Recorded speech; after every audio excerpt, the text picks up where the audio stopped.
Hey everyone, hope you're doing well. This is Chad from Apex College Services. I am reporting from sunny California, though not really sunny. It's been quite the winter. As you can see on the windshield here in my truck, it's rainy, and so that's been a lot of what we've been experiencing since just after Christmas. Started in San Diego, been working our way up the coast here to just south of San Jose, and I've seen a lot of great colleges, universities, and today specifically, I'm excited to share with you about the Claremont Consortium, or Claremont Colleges, as most people know them. It's comprised of about 9,000 students spread between 5 undergrad campuses that all border each other. Claremont McKenna, Harvey Mudd, Pomona, Pitzer, and Scripps are the undergrad schools. All the campuses share one giant library, which is the third largest on the West Coast for the book volume. Also, all students have access to any course offered among the other colleges, as well as dining facilities and other resources. You get the best of both worlds, a small setting to build relationships with professors, but part of a larger consortium where you can benefit from all the resources. The town of Claremont is nicknamed the town of trees and degrees. It's located east of Los Angeles and at the foothills of San Gabriel Mountains. It's about 45 minutes from LA, 30 minutes from Disney, and about 45 minutes from Coachella in the Palm Springs area. I'm going to talk about 4 of the 5 campuses, as I didn't have a chance to visit Scripps, which is an all-women's college, but I highly recommend it for any female students who might be interested. Claremont McKenna is first on the list. Their motto is learning for the sake of doing. They're really big on application, like to apply what is learned through research or travel experiences. They have a strong focus on leadership as well, and actually one of the students I met was in the middle of conducting leadership-themed research. It's considered the most conservative of the Claremont colleges, stands out from other small colleges in general when it comes to research and social sciences. It's a more like practical liberal arts setting with more practical and utilitarian structures on campus. One really cool offering at Claremont McKenna is the Athenaeum. It's a number of highly accomplished speakers that come every single week to give talks. The talks include dinners, and if you sign up early, you can sit at the head table with the speaker. It happens 4 days a week, every week, and there's a different speaker every day. Speakers come from any industry or background you might think of. The campus is also in the process of expansion with a lot of plans for new facilities. I think right now it's about 70 acres, but I'm not sure if it's going to expand in terms of land, but I know they're definitely building a lot there. So that's exciting. Next on the list is Harvey Mudd.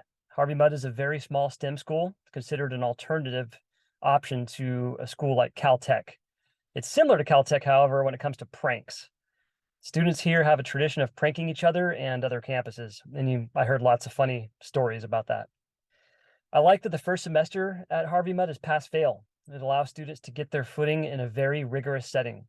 There are 10 majors there, including a number of joint math majors, like math and computer science, for example. Each residence hall at Harvey Mudd has its own personality. For example, one of them is known to be the loud dorm, where music plays over speakers all day. Another unique aspect to Harvey Mudd is the fact that a very high percentage of students use skateboards to get around campus. It has become a bit of a rite of passage for each engineering student at Harvey Mudd to make their own hammer in the first year. Many keep their hammers for sentimental reasons, and over the years, the hammer is somewhat of a symbol for Mudd engineering students. Next on the list is Pomona College. It is the first of the Claremont colleges founded in the late 1800s by folks from the East Coast who wanted to bring a classic liberal arts feel to California. Not only is it the oldest of the consortium, but it's also the most traditionally liberal arts. They are arguably the most prestigious liberal arts college on the whole West Coast, and notoriously one of the most rigorous. When students aren't working hard in classes or studying, they are enjoying the strong tradition of music on campus through the multiple a cappella groups or the numerous bands that are formed at Pomona. If not music, then many enjoy the strong outdoor program there, including the famous Ski Beach Day, where, you guessed it, they are bussed to a ski resort in the morning, then bussed down to the beach in the afternoon to accomplish both forms of the classic Southern California recreation, all in one day. The number 47 is very important to Pomona students.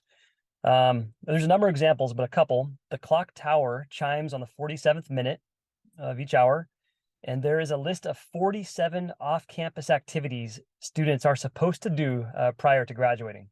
And Pomona helps fund these activities for students to be able to kind of check off their list. Finally, I had a chance to visit Pitzer. Pitzer College is a liberal arts college founded by a wealthy businessman who made his money in the orange industry. In light of this, you see the color orange everywhere on campus. Pitzer was founded on inclusive values, social justice, and environmentalism, and it's the newest of the Claremont Consortium. 50% of buildings at Pitzer are LEED certified. Almost all landscaping is native plants, which are drought resistant on campus. There are murals all over the place too. The campus is also known for the free wall, where anyone can paint whatever they want on it. And I believe it's commonly used for protesting an injustice of some sort or leaving a message of hope. Pitzer is the first college in the nation to offer a bachelor's to incarcerated students. It's called the Inside Out program. These students are held to the same standards as the traditional Pitzer students are, and those who graduate end up with the same degree. Faculty at Pitzer love the opportunity to teach these classes at the California Rehabilitation Center. Finally, Pitzer is the national leader in Fulbright fellowships, and I think that's actually a pretty big deal. Well, there you have it. That is a brief overview of the Claremont Colleges. I was very impressed. Not easy to get into these schools, but if you are able to get in, I really strongly recommend them, especially if you're looking for an East Coast style liberal arts setting only in California. So take a look at them if you're out visiting some California schools. I think they sometimes get looked over, but they're all very solid. They all have their own personality and niche. Each were founded at a different era in history, which really contributed to the theme and kind of personality of each campus. But I had a great time seeing these wonderful schools. As always, don't forget to like, share, subscribe, particularly not in that order or in that order if you want. And keep on the lookout for some more videos as I continue to work my way up the West Coast. Thank you, everyone.